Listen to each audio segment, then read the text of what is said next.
Hello everybody, tonight we are working on Chapter 3 and we're going to begin with some lecture and we're going to talk about a technology called JavaScript.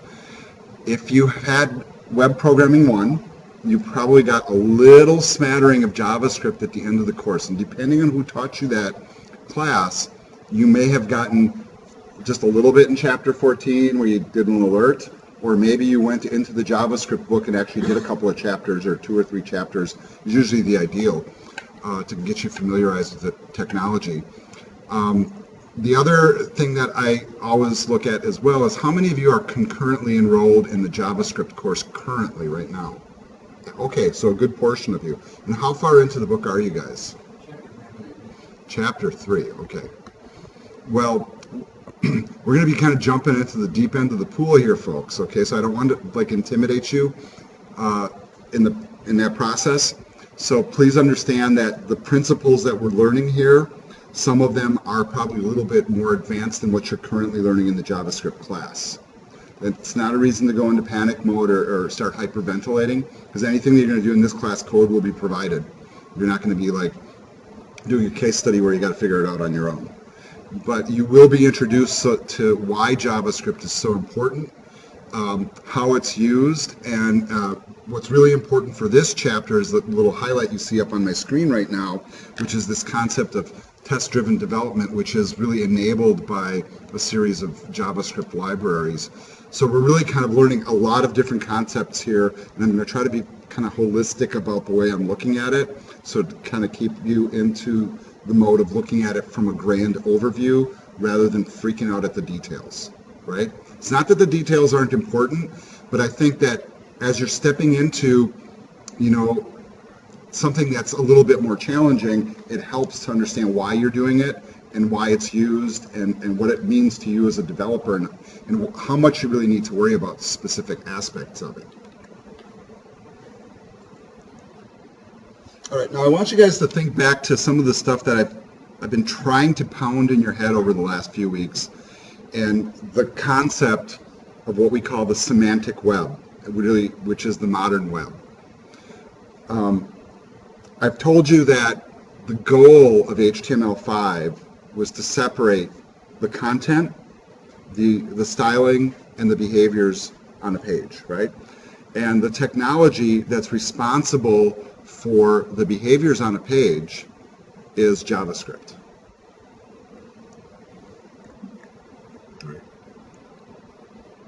Now, JavaScript is a fascinating language, and you probably have learned this, so it might be a little bit of repetition, but repetition makes for understanding in my mind. JavaScript is not a full-blown programming language, folks.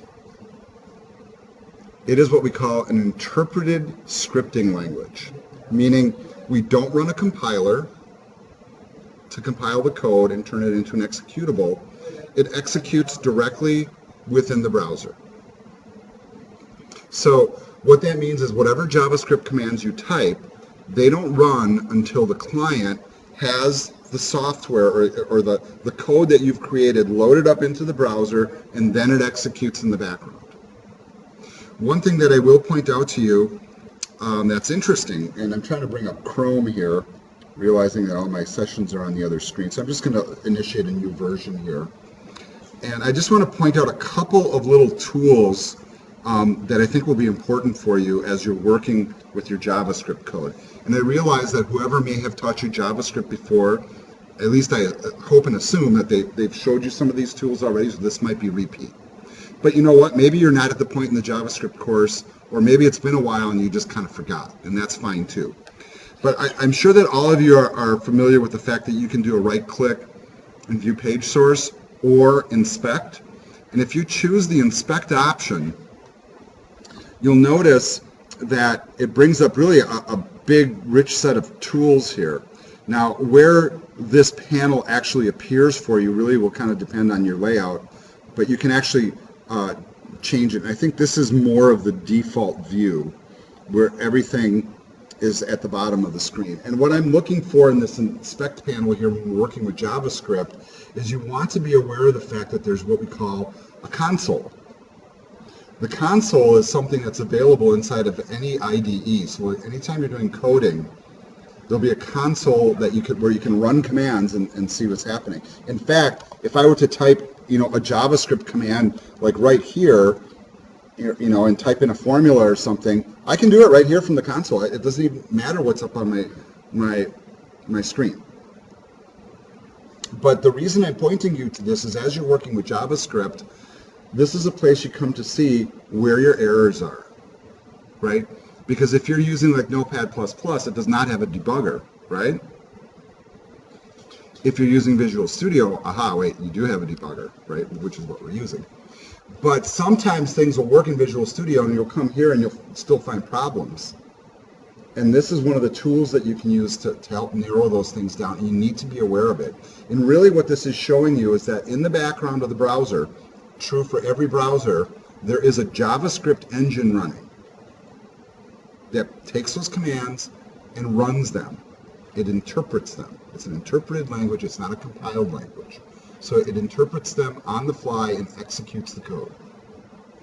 And really what's fascinating about JavaScript as a language, if you even want to call it a programming language, and there's just been this big debate going on, is it really a language? Well, you know what, folks, it really is a language. It's just not compiled. And arguably maybe one of the most important ones you're going to learn, right? Because it drives the web.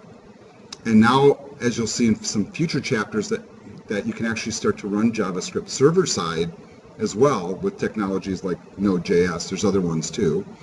And it's also being used for full-blown application development on an operating system level. And all major operating systems have JavaScript runtime engines built into them. So it is an important technology and one that you definitely want to learn. All right, so let's dig into the first lesson here. And you can see that the author's got a little bit of a kind of intent for us to learn certain things. And some of this will be repeat for you.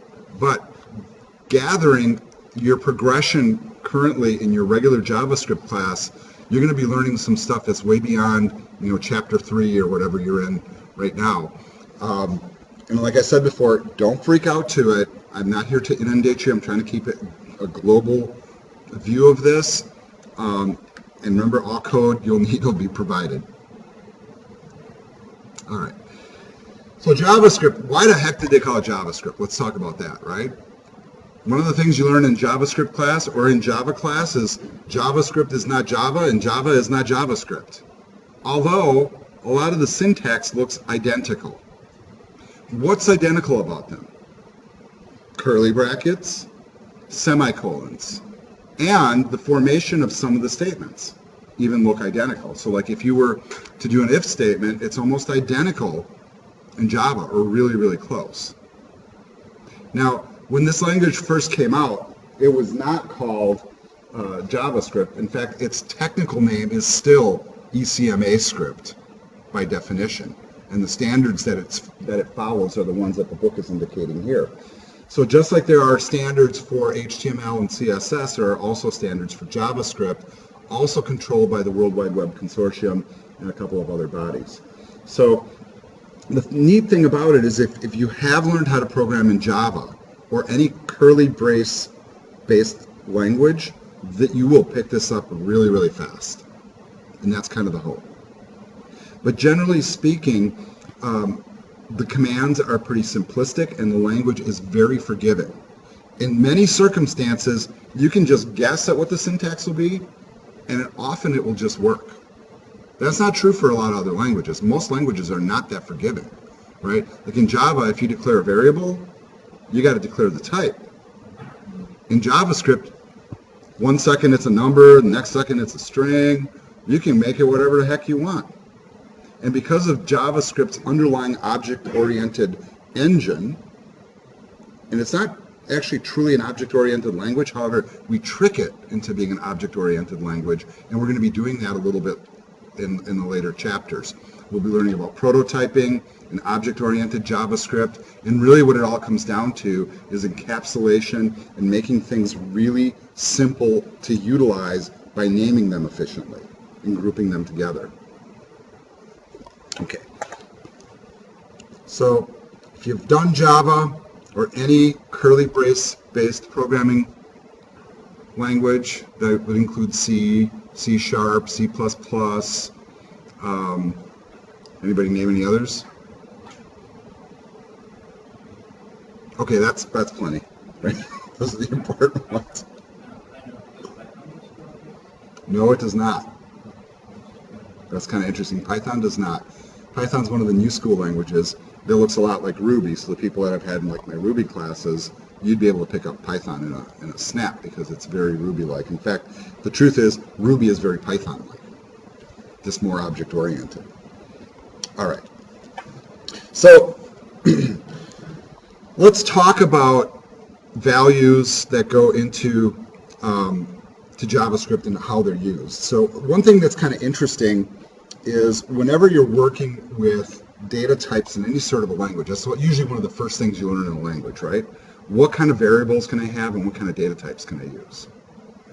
JavaScript essentially supports the same data types that other languages do. Can we name what the basic ones are?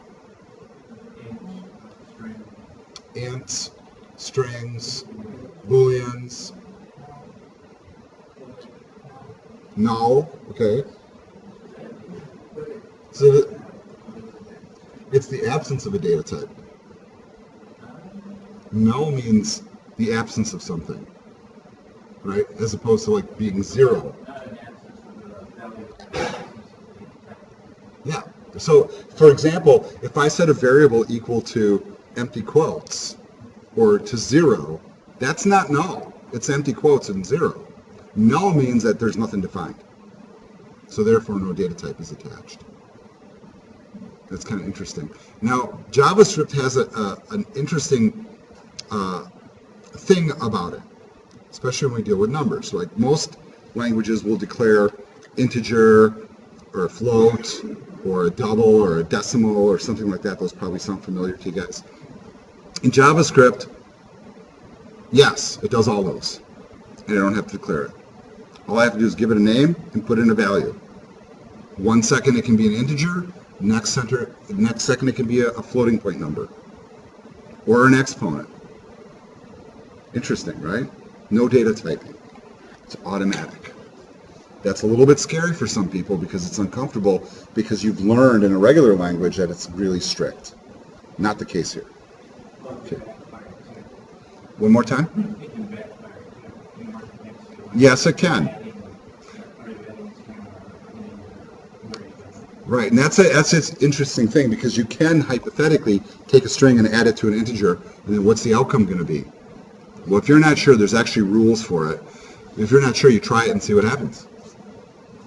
But you can do stuff like that, and that's what's kind of scary about it. And you can also take a number value and put it into a variable or a number and put quotes around it, and you can still do math with the one with quotes around it, where normally it would be treated like a character.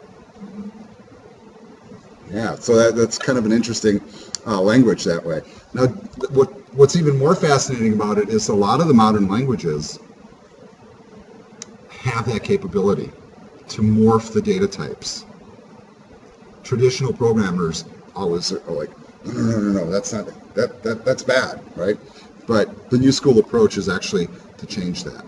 There are some limitations to the kind of numbers that you can hold. And it says 2 to the 53rd power, which is like 9, I don't know, whatever that is. A really, really large number, right? The interesting thing is you would not use JavaScript to do the calculations to program the trajectory of a spaceship going to Mars because it does not have enough decimal points to do that. You can't get the accuracy that you need. So if you were really doing high-end calculations, you would really need to switch to a proper programming language that could handle it and then choose the right data type because the way that you extrapolate numbers and exponents becomes pretty critical. But that is a pretty large value, and that is a large number of decimal places, so you can do some precision calculations. It's just not like high-end scientific or physics types of calculations. All right. Notice that within JavaScript, there's a couple of different values that the author points out, right? If you do reach the point where you're going to infinity, there actually is they show you what the limit is, plus or minus. So positive infinity is actually represented by a number with 10,000 places. Okay, so basically that's like if you ever see that as an output, and believe it or not, you actually begin to recognize these things. You go, oh, that's infinity. The number is so big it can't even hold it, but it puts this out to tell us. All right. Undefined kind of falls into that same category as null. Basically, no value has been assigned. And then you have the NaN, which is actually not really a value, but it's an indicator. It's actually a Boolean indicator. And it really points us to a function that's available in a lot of different languages, which determines, is this a number or is it a string? So sometimes you might run a little script that says, if it's not a number, then we can't do math, right? So there's that logic that goes with it. But that's actually the result. So like if you did try to add an integer and a string, that might be one of the outputs you get. And then you try to output it, and it'll give you some weird output that doesn't make any sense. All right, so that's the why there. As we learned with many languages, there's a way to do arithmetic. All the standard operators apply. Subtraction, addition, multiplication, division, right? All the standard little things on your keyboard. Those work just the same way. The order of operations still holds. And then the rule where you would apply parentheses around things where you want to force certain calculations also applies. So that PEMDAS thing, right? You guys have heard of that, right? What does it stand for? Yes, please excuse my dear Aunt Sally. Or parentheses, exponents, multiply, divide, add, subtract in that order. Those are the precedents of operations and equations. If you ever have a question about whether it's calculating something correctly, what you need to do is you need to manually do the calculations, and if you think that it might do it incorrectly, that's where you start to put your parentheses in. You're better off having too many in there than not enough. If you're really clever, though, you can actually write a lot of code without really needing a lot of parentheses if you structure it properly. So, okay, we're not here to do math necessarily, but I don't know if you guys have realized this, careers in IT, especially when you want to climb up the ladder, math is kind of required to get to those higher levels. So don't be afraid of math. It's important to understand the formulas, and then you use the technology to calculate things for you. All right. So he goes through the whole process of explaining the order of operations and how this equation would evaluate differently than this equation, right? Because really what you need to do when you see an equation like this is you multiply the 8 and the 3 first, and then you add the 7. Multiplication goes first. If I put parentheses around the 7 and the 3, very different answer, right? Significantly different. So that's why it's important. All right, like many other languages, we also have this other division operator called modulus, right? And in this language, it's represented by the percent sign. And in fact, in many languages, it is represented by the percent sign. And really, it is basic division, but we don't want the result of the division. We want the remainder of the division. Here's a question for you. What kind of mathematical situation would ever require a remainder as opposed to the actual answer? Say that again? Looking for a non-even number. Okay, I'm looking for more of the scenario. But that is correct in principle, right? So here's an example.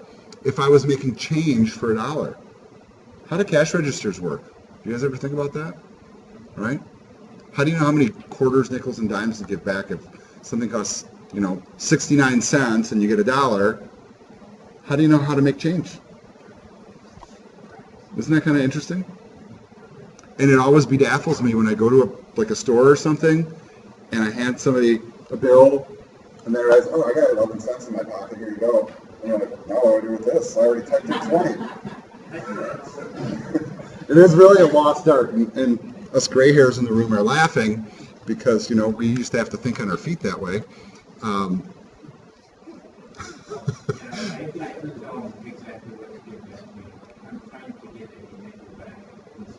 Yeah, I'm trying to get a quarter back instead of like a nickel and, you know, 4 pennies, you know, that kind of thing.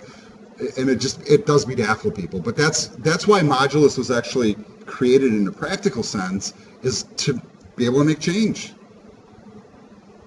Pretty interesting, you know, thing. So there's always a use for it. Doesn't always become apparent. All right. Let's move on to the strings. And strings, as we know, are just basically a string of characters. If you took the Java class in Java, and see, I choose these words carefully, strings are a class. They're not even a data type, right? In the Java language, a string is a collection of characters, which are actually primitive data types. Most languages do not treat strings that way. They treat it as a data type, but the truth is, it's just an array of characters. It is. It's an array of characters. You put one character in each spot. All right. Notice that you can use single quotes or double quotes to encapsulate your strings. This is true for most modern languages, if not all, honestly. Notice that the third line there, where I have double quotes inside the single quotes. You want to always make sure that you encapsulate things properly. And then also notice when you look at something, if I can find my mouse here, like this, where we have one single quote just sitting there. So the reason we allow for both quote types is so that we don't terminate statements prematurely, and can also allow for the inclusion strategically of those characters as part of the string, because they are characters. There are situations, though, like the ones he's showing right here.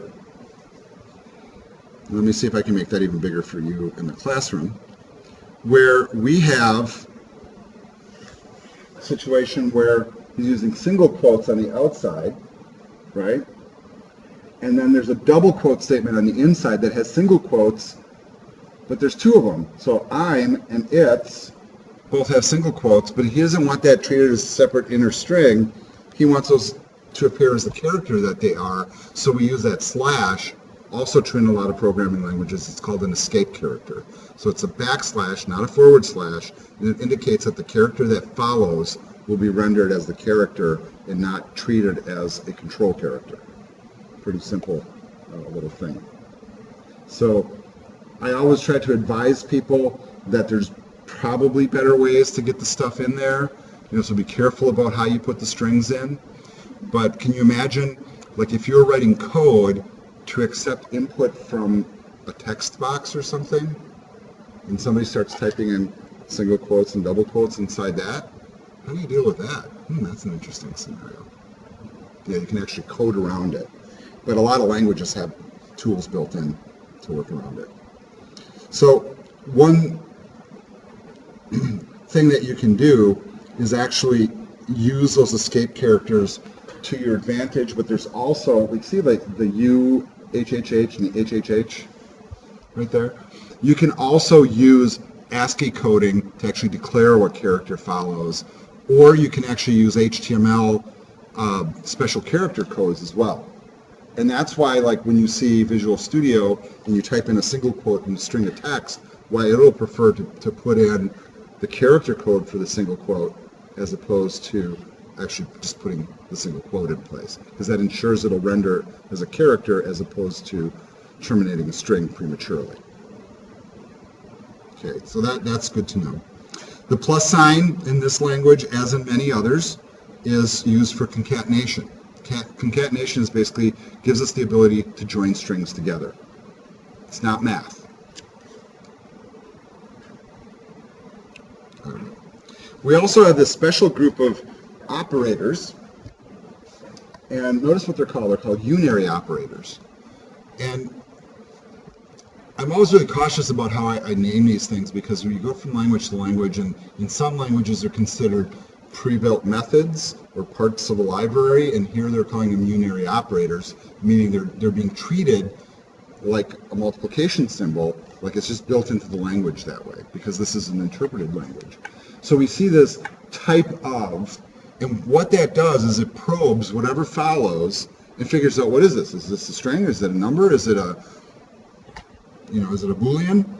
And that way you can actually code, right? So if you're getting a number as an entry when you're expecting text, that could be a problem, right? Or, let's say you're going to a website and they might write a little type of statement in their code to see if in the credit card field you just typed, some nasty phrase, or actually put in your credit card number that's valid.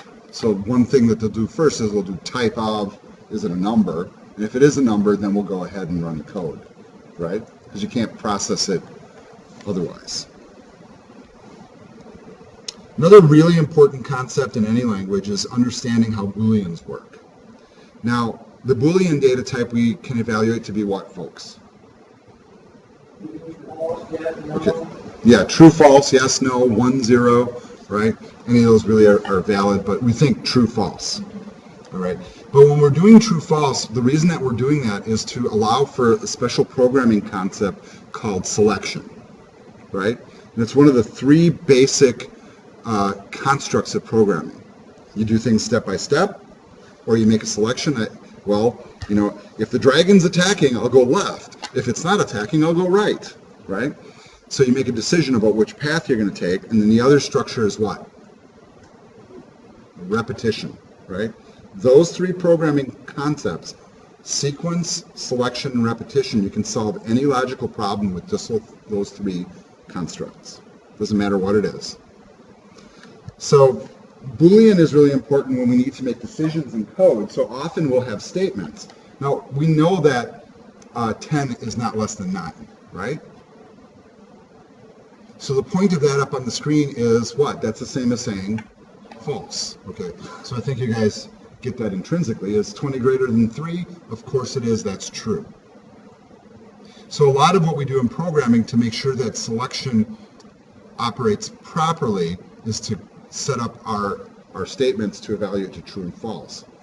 And then we can run our code. So they give you kind of a combination of things here. So when you are evaluating things to see if they're true or false, it's often on the basis of a comparison. So for example, the reason we're seeing greater than or less than, or in the next couple of statements, less than or equal to, greater than or equal to, is because that's enforcing a comparison. So we're saying, is 5 less than or equal to 4? False, right? Is 7 greater than or equal to 8? Also false. But remember, you wouldn't hard code that into your code, right? The reality is you probably have a variable in place compared to another variable, or the result of some function or something, where you're running code and you're comparing things on the fly.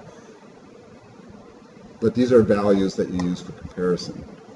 Now, fascinatingly, you can also run these comparisons on strings. It doesn't have to just be numbers.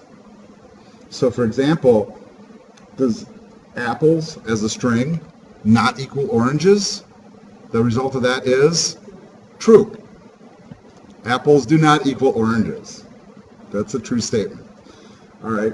And then what about this equal thing? Isn't 1 equal enough? No. Why, folks? Yep. Cindy Lou said it very efficiently. Yep. Whenever you see a single equal sign, it's an assignment statement in programming.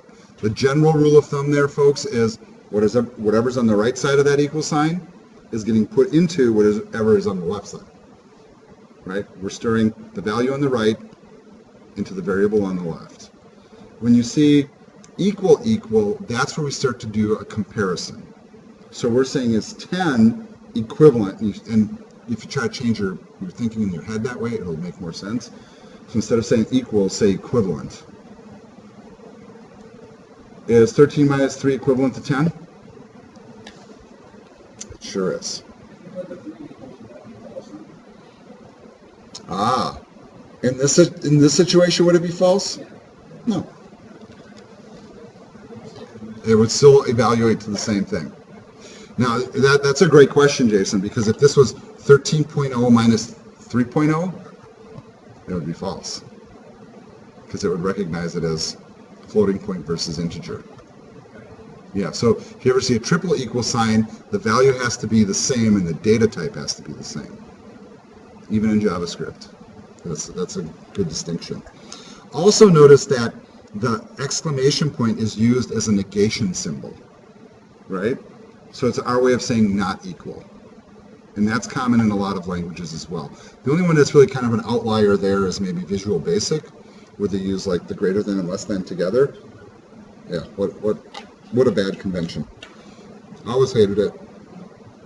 You know, I don't understand. I mean, Microsoft always has to be different, right?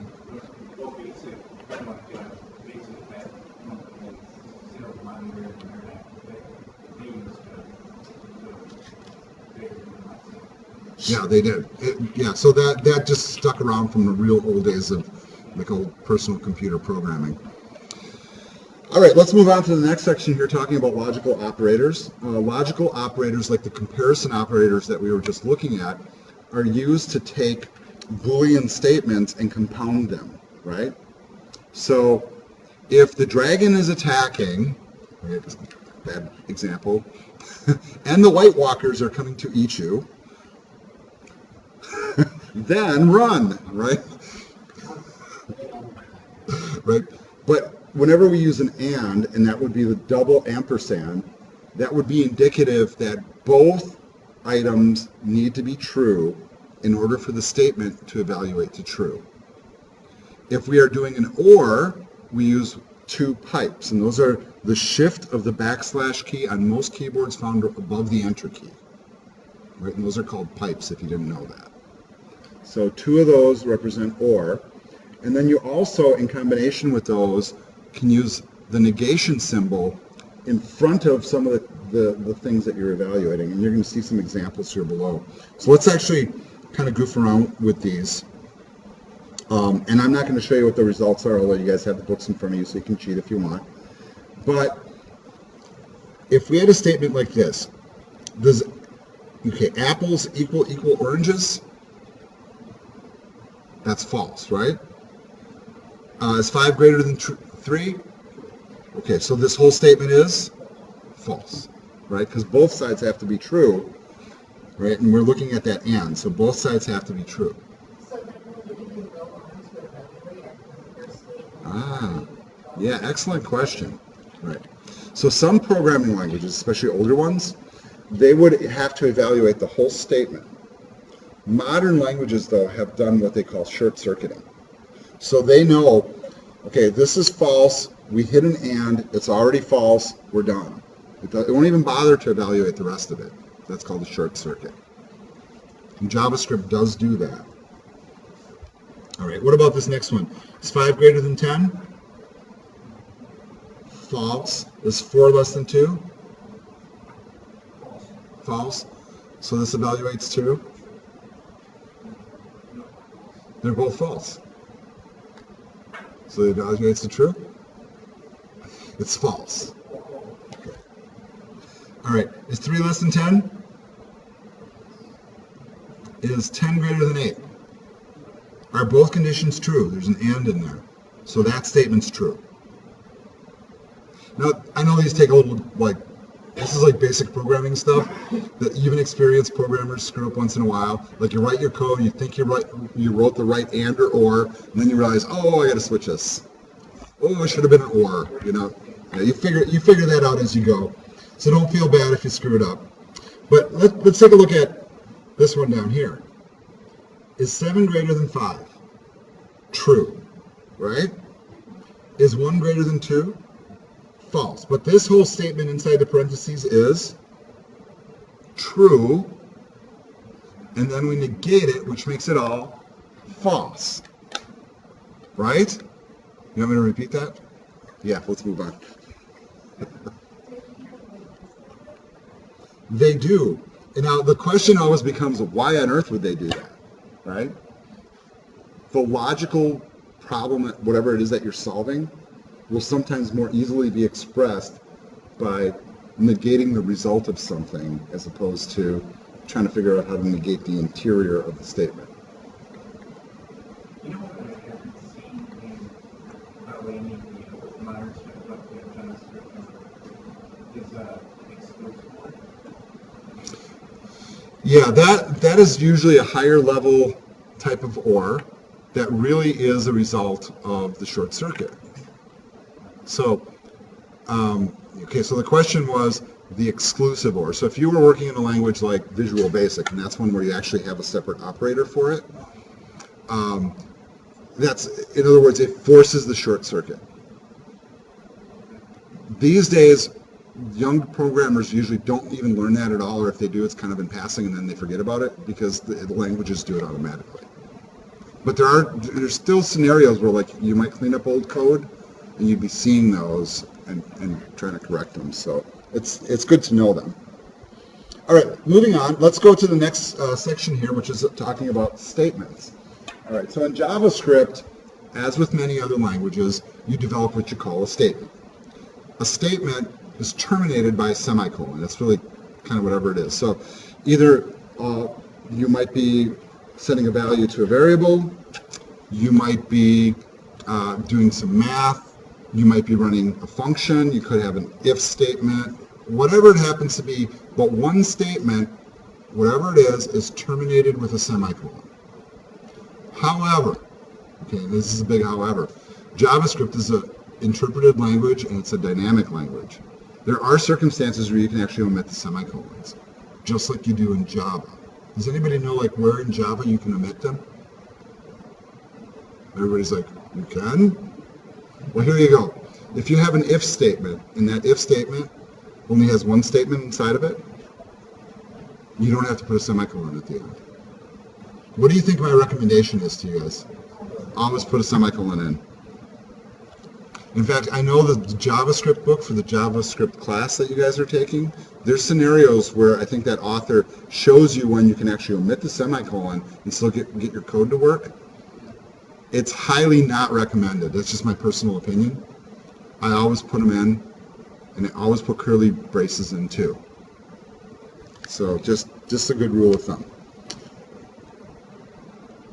All right, let's talk about using variables, and you'll notice here that the first examples that we're getting, the author is using the var keyword. So var indicates that this is a variable and its name, and then we have a single equal sign.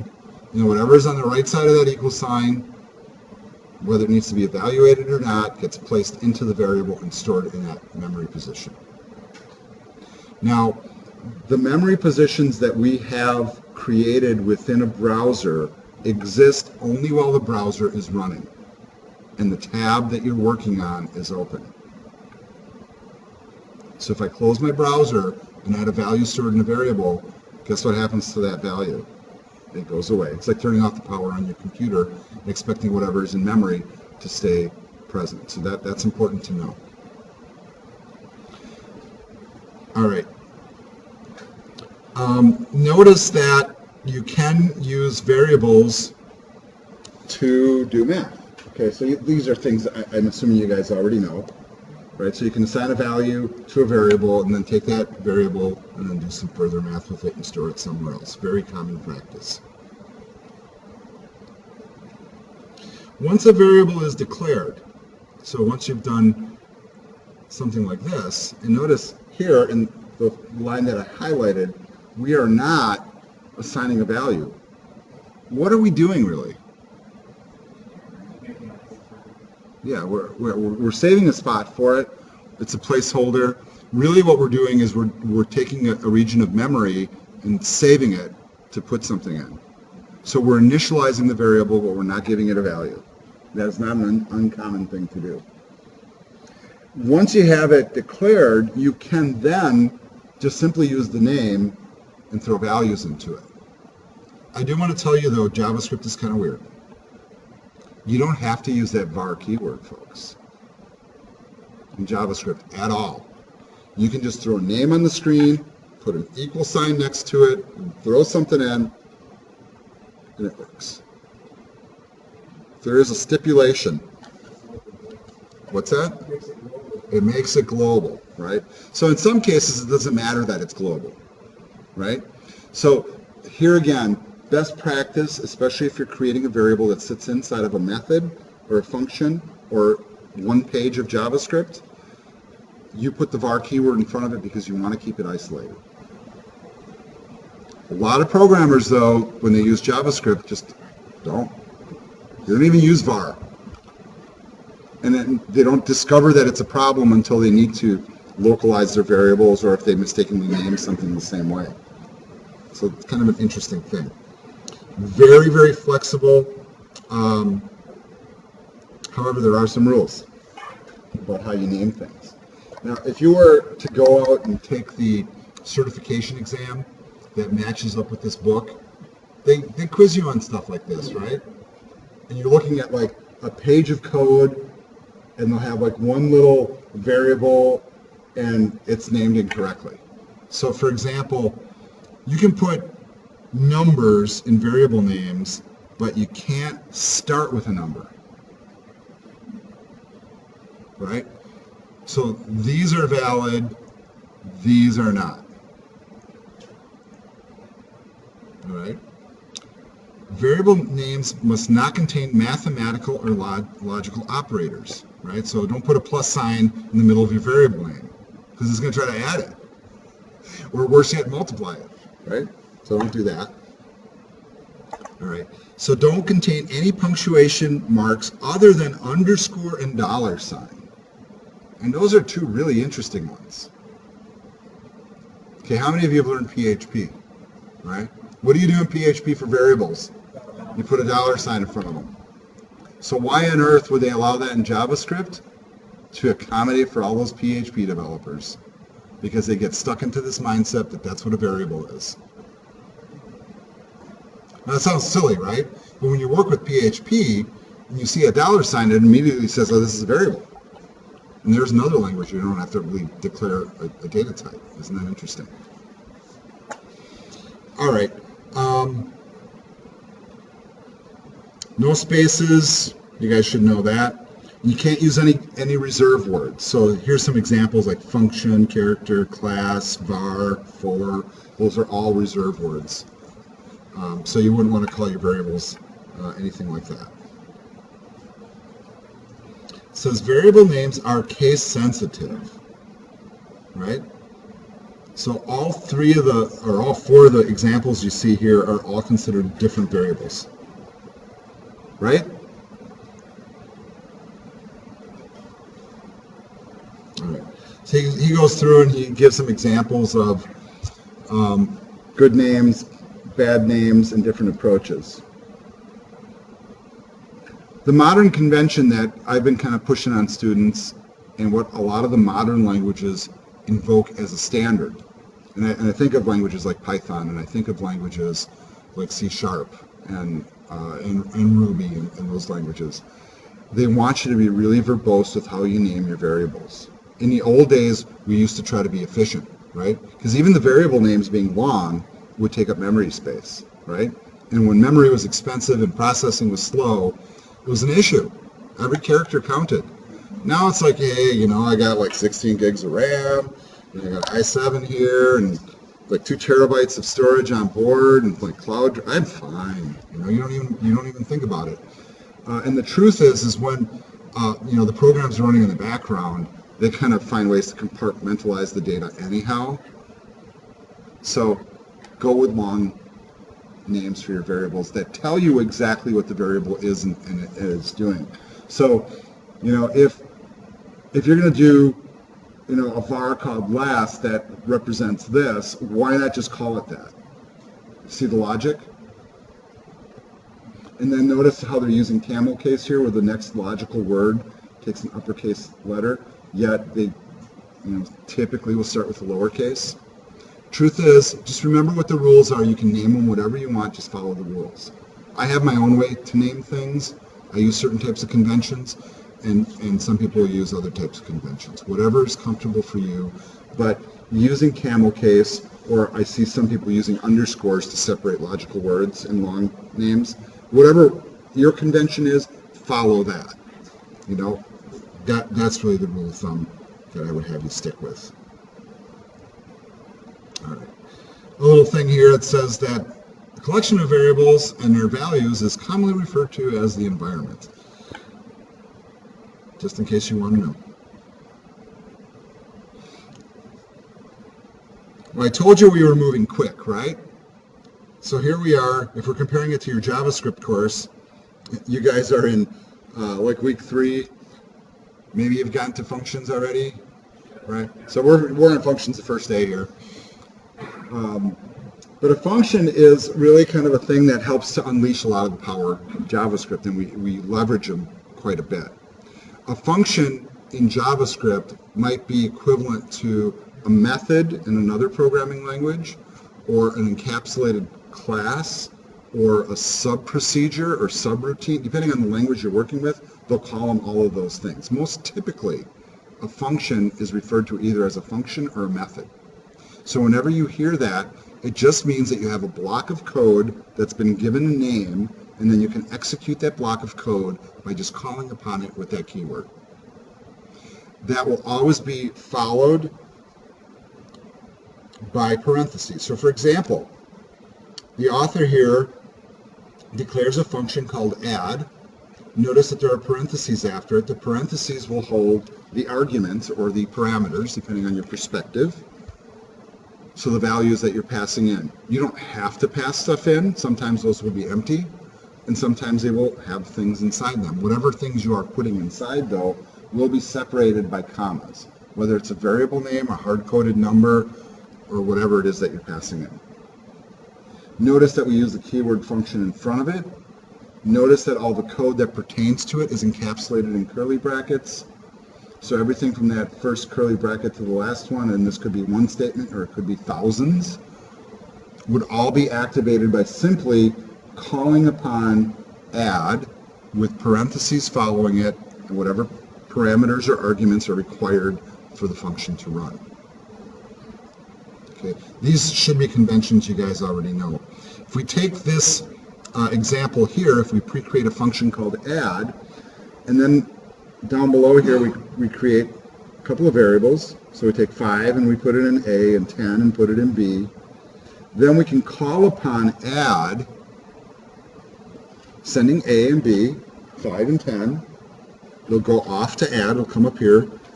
This will be 5, that'll be 10, comes in, 5 plus 10 is 15. And notice there's a return statement which says we're sending something back.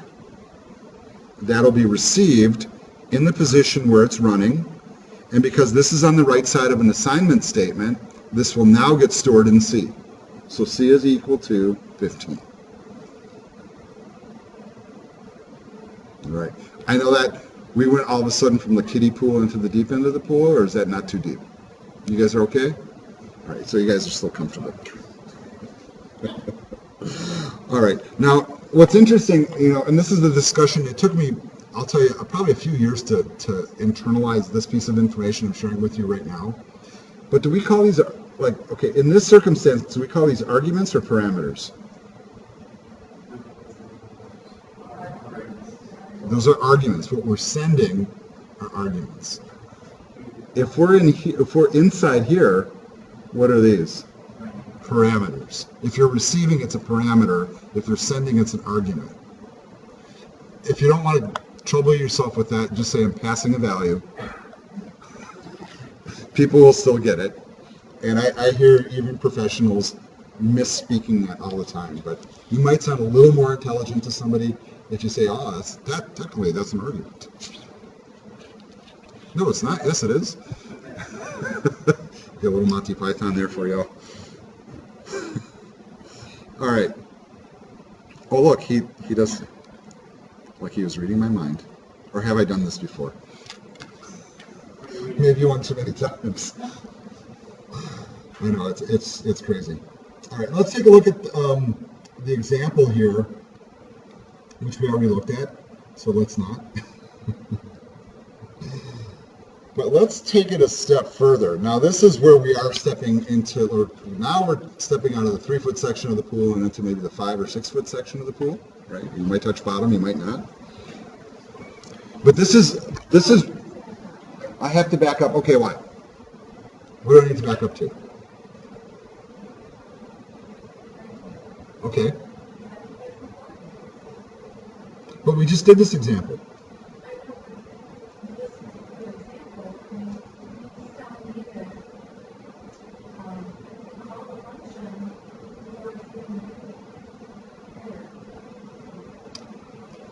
Okay. Okay. No, I see your confusion. So, right, because the function here is listed below the variable calls. Okay, so that's how all programming works, actually, because it will go and look for that method even if the statement's for it. So think of like when we'd write Java, we'd write our main method up at the top, but all the methods, yeah. Oh yeah, sure you can. You absolutely can. Well, really what it's doing is it's like, oh, you're calling add, where's add? And it just goes looking for it. And the truth is, if you're working in an object-oriented language, if all the things that are part of a class file or a folder of class files, they're all in the same folder, it'll find it, even if it's in a different file, believe it or not. Yeah, so it doesn't matter if we declare the function above the statement or below, it'll still find it. Now, here's where I think it gets interesting. And here, to me, lies the real power of the stuff that we're going to be unlocking for you in subsequent chapters. JavaScript has this capability to morph. Because when we create a variable, it doesn't care about the data type that goes into it. So not only can we put numbers and strings and booleans inside of a variable, what are we putting inside the variable here? A function. All right. That's pretty deep, right? So all of a sudden we're taking a function, and granted, this is a simple function. And notice what the function is named. It's not named. So we're learning a couple things. This function, because it is absent of a name, we call it an anonymous function. That means it'll execute in place only when it's triggered. And you can write code like that. You can write functions that just run.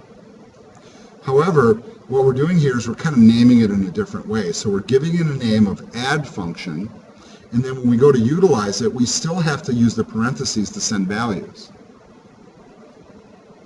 Now, for a functional standpoint, you go, what's the point? Yeah, exactly. So how are you really making a difference here? Where it really becomes a difference is when you have much more complicated code, and you'll see the code as it builds out. When you have the ability to take something that's really complicated and stuff it into a variable and call upon it with one name, it really kind of unlocks a little bit of power. And then we use that same approach later on to build object-oriented JavaScript. We can build objects and really complicated little structures, and then use really simple keywords to make it all run. And to me, I think that's exciting, but that's me. I get excited by Star Trek, so what can I say? All right, let's take a look at this example, and I think we're getting close to where, yeah, this will be a good spot for a break after we do this example. All right, so let's walk through this code systematically. And first, let's take a look at the fact that we're doing exactly what we saw in the example above. We're taking an anonymous function and assigning it to a variable. So really, the equivalent of kind of creating a function and naming it, for all intents and purposes. All right, so my function is going to basically just add x and y together. Notice lots of code, then there's a variable, and we're going to take my function and run it. Now, what's interesting about this, and I didn't mention this before, but whenever you're triggering a function where it is returning something, you have to make sure that when you're running it, you have somewhere to put it. So if I was running a function that wasn't returning something, I could just simply state that, right? If it didn't have a return statement. But since it's returning a value, that value has to have somewhere to go when it comes back. That's why we have the variable C on the left-hand side. All right. Now that we have that going on, we now are saying that my function is something else. Can we do that? Sure, JavaScript does not care. You could totally change it on the fly. Try that in another language. Right, not happening. Yeah, it wouldn't compile at all. All right, so that just shows you that we have some incredible flexibility here. And JavaScript, in some senses, has, I'm not going to say no limitations as to the kind of stuff that you can stuff into a variable, but you can put some pretty interesting things into a variable and call upon them with one name and do some really impressive little things with it. All right, folks, we are going to take a break here in class right now. We're going to take 5, and I'm going to end this video, and we'll start a fresh one when we get back.